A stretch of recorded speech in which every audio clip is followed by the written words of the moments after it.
Meaning of C-word.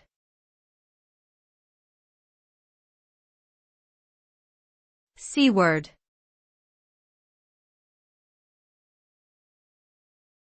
C-word.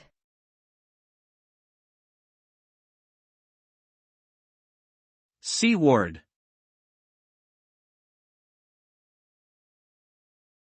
C-word.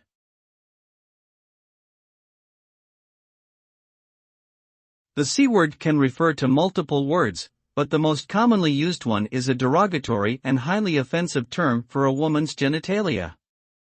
It is widely considered to be one of the most vulgar and disrespectful slurs in the English language. The use of the C-word is typically met with strong backlash and criticism, as it perpetuates misogyny and disrespect towards women. Some people argue that it can be reclaimed by women as a form of empowerment, but this view is highly debated and not widely accepted.